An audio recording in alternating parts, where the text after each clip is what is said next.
ಭಗವದ್ಗೀತೆಯನ್ನು ಅದರ ವಕ್ತಾರನು ಸೂಚಿಸಿದ ರೀತಿಯಲ್ಲೇ ಸ್ವೀಕರಿಸಬೇಕು. ಭಗವದ್ಗೀತೆಯನ್ನು ಹೇಳಿದಾತ ಶ್ರೀಕೃಷ್ಣ ಪ್ರತಿಯೊಂದು ಪುಟದಲ್ಲಿಯೂ ಆತನನ್ನು ದೇವೋತ್ತಮ ಪರಮ ಪುರುಷನೆಂದು ಭಗವಾನ್ ಎಂದು ಉಲ್ಲೇಖಿಸಿದೆ ಒಮ್ಮೊಮ್ಮ. ಭಗವಾನ್ ಎನ್ನುವ ಪದವು ಒಬ್ಬ ಶಕ್ತಿಶಾಲಿಯಾದ ವ್ಯಕ್ತಿಗೆ ಅಥವಾ ಒಬ್ಬ ಪ್ರಬಲ ದೇವತೆಗೆ ಅನ್ವಯಿಸುತ್ತದೆ ಎನ್ನುವುದು ನಿಜವೇ. ಮತ್ತು ಇಲ್ಲಿ ಭಗವಾನ್ ಎನ್ನುವ ಪದವು ಶ್ರೀ ಕೃಷ್ಣನನ್ನು ಮಹಾಪುರುಷನೆಂದು ಹೆಸರಿಸುತ್ತದೆ. ಆದರೆ ಶ್ರೀಕೃಷ್ಣನು ದೇವೋತ್ತಮ ಪರಮ ಪುರುಷ ಎಂದು ನಾವು ತಿಳಿಯಬೇಕು.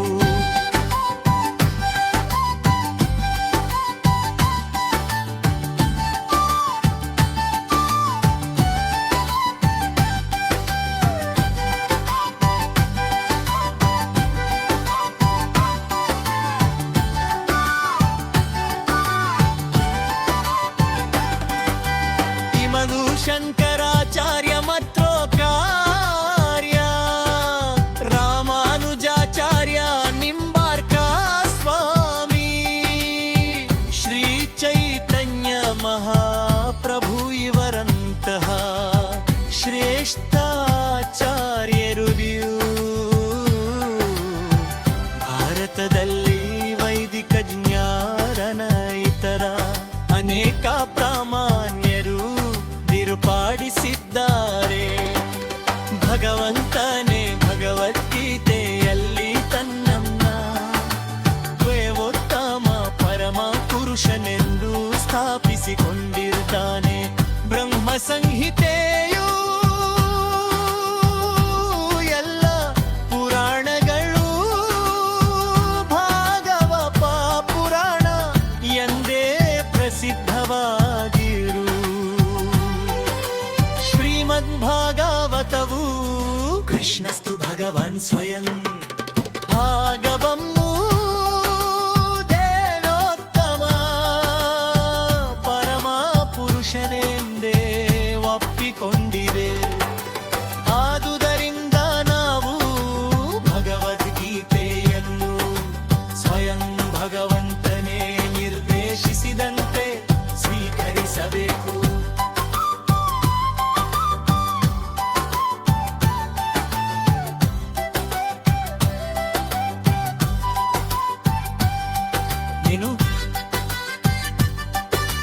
ಅವಧೂಯದಲ್ಲಿ ಶ್ರೀವಾಸ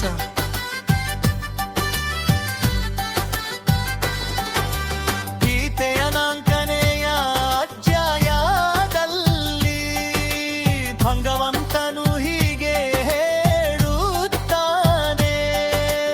ಇಮಂ ವಿವಸ್ಸತೆ ಯೋಗಂ ಪ್ರೋಕ್ತವಾದ್ಯಹಂ ಅವ್ಯಯಂ ವಿವಸ್ವಾರ್ಮನವೇ ಪ್ರಾಹಮನುರಿಕ್ಷಾ ಕವೇ ಚಕ್ಕರೆ ಕಾಲೇಕಂ ಏವಂ ಪರಮ ಪರಪ್ರಾಪ್ತಂ ಇಮನ್ ರಾಜರ್ಷಯೋ ವಿದುಃ ಸಕಾಲೇ ನೇಹ ಮಹತಾ ಯೋಗೋ ನಷ್ಟ ಪರನ್ನಪ ಸ ಏವಾಯಂ ಮಯಾ ತೆಸ್ತ ಯೋಗ ಪ್ರೋಕ್ತ ಪುರಾತಮಖ ಹಕ್ಕೋಸಿ ಮೇ ಸಖಾ ಚೇತಿ ರಹಸ್ಯಂ ಹೈತದ್ನುತ್ತಮಂ.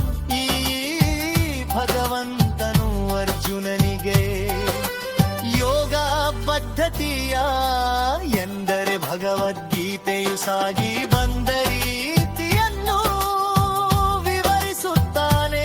ಇದನ್ನು ಮೊದಲು ಸೂರ್ಯದೇವನೇ ಹೇಳಲಾಯಿತು. ಸೂರ್ಯದೇವನು ಇದನ್ನು ಮನುವಿಗೆ ವಿವರಿಸಿದ. ಮನುವು ಇಚ್ಛಾ ಕುದಿಗೆ ವಿವರಿಸಿದ. ಇದೇ ರೀತಿಯಲ್ಲಿ ಗುರು ಶಿಷ್ಯ ಪರಂಪರೆಯಲ್ಲಿ ಪದ್ಧತಿಯು ಸಾಗಿ ಬಂದಿದೆ, ಆದರೆ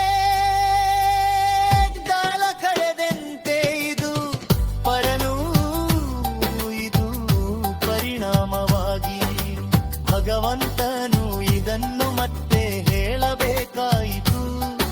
ಈ ಬಾರಿ ಕುರುಕ್ಷೇತ್ರ ಯುದ್ಧ ಭೂಮಿಯಲ್ಲಿ ಅವನು ಇದನ್ನು ಅರ್ಜುನನಿಗೆ ಉಪದೇಶಿಸಿದ. ಅರ್ಜುನನು ತನ್ನ ಭಕ್ತನು ಸ್ನೇಹಪೆನು ಮಾರುವುದರಿಂದ ಈ ಪರಮಾರ ಬಸ್ಸಿವನು ಅವನಿಗೆ ತಿಳಿಸುತ್ತಿರುಳಾರಿ ಭಗವಂತನು. ಅರ್ಜುನನಿಗೆ ಅತ್ತಾನೇಗಳ ಇನ್ನಿತ ಭಗವಂತನೇ ಭಗವದ್ಗೀತೆಯು ಭಗವಂತನು ಭಕ್ತರಿಗಾಗಿ ವಿಶೇಷ